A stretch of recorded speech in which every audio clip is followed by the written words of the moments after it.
I've taken a grievous wound. All right, which Halo do you prefer, Halo 2 or Halo 3? I'm just gonna say that Halo 2 probably had the best campaign, period, all right? Let me know in the comments which Halo is your favorite Halo, and yeah.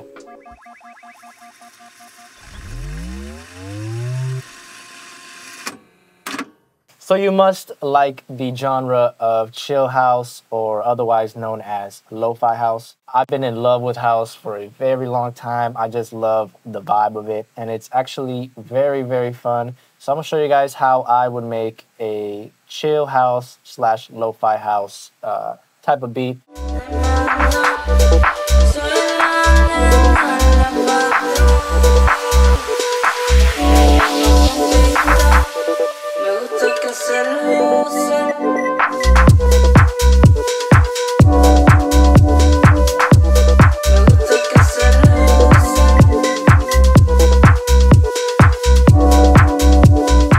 So whenever I make any kind of house music, I really look for 5 key elements. So key element number 1, okay, is going to be the drums. Now the easiest thing that I found to start with is I always put the kick. It's probably the easiest thing you could do. It's just 4 on the floor, and then you could always add a kick in between to give it a little more bounce if you need a little more variation. But generally, most house music is just going to be 4 on the floor. So I just came up with this typical 4 on the floor kick. And then clap, same thing as well. It's just gonna be on the 2 and the 4. For the clap, I did add some Air Flavor Pro. This is probably one of my go-to plugins right now. I'm using this on everything. If something is way too bright, I slap this on, and then I put on one of the presets, and then use this EQ here to kind of carve off some of the top end. This is lo-fi house, so with your drums, you do want to carve out some of that high end because you don't want it to be jarring for the ear. You cannot forget the open hat.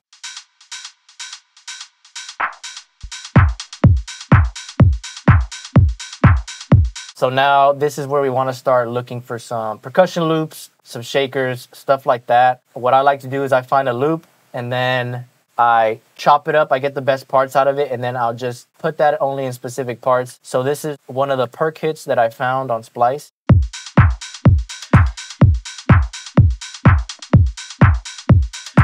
Then I pan that a little to the right just to give some width in the stereo field. And then I found this shaker loop, okay? And then this just adds a little bit more bounce to the overall drum beat.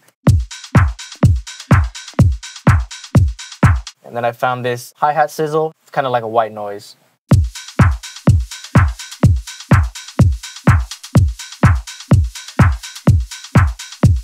And then I found a hat sample. I just put it on the sampler, and then I programmed this little beat right here. So these are the drums right here.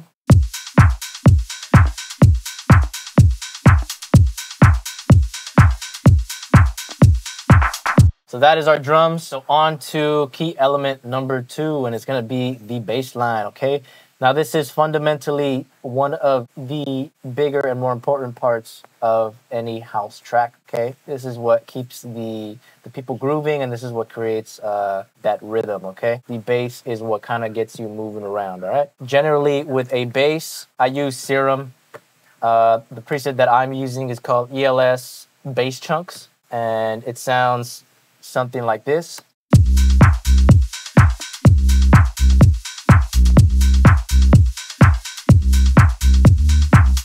And then whenever I make my bass line, I usually just mess around on the keyboard and try to find like some sort of groove. And I quantize everything, and then later on, that's when I'll start moving around some of the notes. So if you can see here, like in this one, I scooted over a bit. A couple of these I moved around, just so you create a little bit of swing, and it's not just so robotic on the grid. Okay, remember that you do want to create a little bit of swing with your bass lines. Move it around, see what sounds good, use your ears, and usually you'll come up with a really nice bass line. So element number 3, and it's gonna be sound selection and your melody, okay? When I'm looking for sounds for a lo-fi type of beat, I'm looking something that sits more back in the mix. You could always find something and then just EQ a lot of the high end. Again, I'm using Serum. It's called ELS Lead Flutilations. I use Kickstart a lot. I highly recommend this plugin if you're going to be doing any kind of house music. It's just going to create that pumping effect that you get from sidechaining. And then just EQ'd a little bit. Took off the lows because that's all going to be for the subs. The kick in the bass line. And then took out some of the frequencies that are a little jarring to my ear. Added some saturation. Put some Space Designer on it just to give it a little more width and a little more space.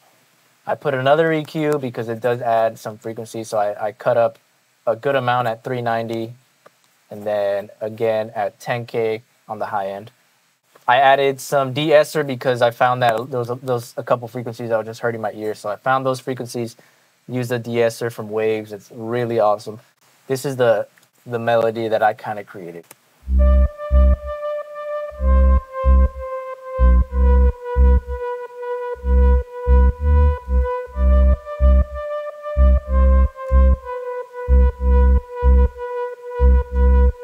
After that, it still needed a little bit more sound so that it's not so repetitive and it's not so boring for the listener. This one's called SQ Dotted Up.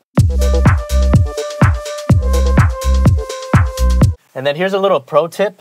On everything that I do, I always put a transposer and then put it to the key of my song. That way you don't have to really know the scales because I don't know anything about music theory, honestly. I know very minimal. Always put your transposer, put your song in the key that you are working on. Then you'll always be in key and everything will sound good. To that, I added kind of like these little like bells, like a little sprinkle, just for a little bit of ear candy. And then that sounds like this.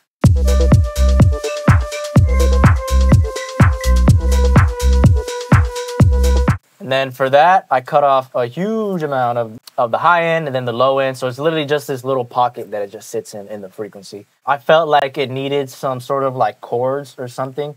So I found this Rhodes chord from Splice. It was a whole loop, but I just wanted just the chords that it was playing. These are the chords that I picked out.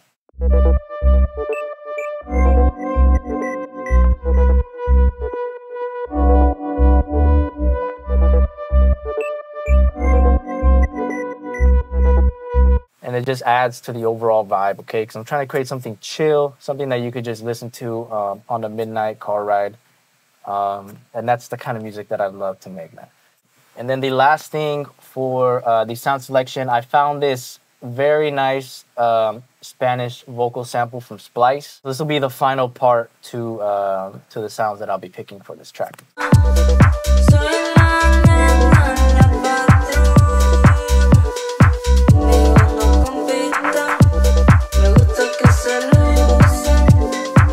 If you don't know Spanish, it's just telling you, I'd like if you loosen up, okay? That's why the song is called Loosen Up. So element number 4 is going to be the arrangement, and I think this is a very important part whenever you're making any kind of house music. If you're making house music, I'm assuming that you're going to want people to play it, right? You're going to want a DJ to play it, so you got to make it very DJ friendly. What I generally do is I go in 16-bar increments, so I'll do like a 16-bar intro, a 16-bar build-up, and then a 16-bar or 32-bar drop. Okay, and then I'll just rinse and repeat, and then add a little bit of variation in the other parts. Add some sounds, take out some sounds, add them back in. That's generally how I go about it. So in this case, I did a 16-bar intro, 16-bar bridge, a 16-bar build-up, and then I dropped it. There are no rules to this. You can do whatever the fuck you want to do. It's really something beautiful with music because there are no rules. Element number 5. Okay, now this is what's really gonna add that spice to your house music. Okay, and it comes in the form of ear candy, automation, risers, little elements that you introduce that aren't repeated often, so that you know when the listener does hear it, you're like, oh, I remember that part being kind of different and I don't hear it after, so they're going to want to listen to it again just to hear that one part. In this case, I did need some risers to be able to transition from the build up to the drop.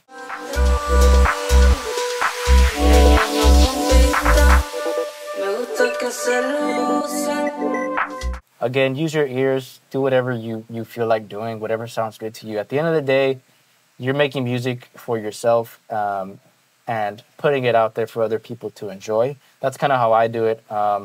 This is really just all for me, man. You have to be selfish with your producing. A lot of the times I feel like we just want to make like a hit record and put it out there and everybody be like, oh, that shit's cool. But ultimately it just comes down to, are you enjoying it? Do you like it? If you are, then that's perfect, because that's really what it's all about. It's about making the music and falling in love with the craft. So other things that I do to add ear candy is I'll just do automations. I did very little automation, but I do fades, fade-ins for certain parts. In this instance, for the kick right here, I just cut out a lot of the low frequencies. Yeah, let me know what you guys think. I hope everybody has a blessed day. Yeah, if you guys like the song, I'm gonna be uploading it, and then I'm gonna be putting these on my website also. It says, "You can't flex on me, I'm happy for you." I love this jacket, man. Stay safe, stay humble, don't take shit from nobody, all right? And then, yeah, I'll see you guys on the next one. Peace.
Me gusta que se lucen.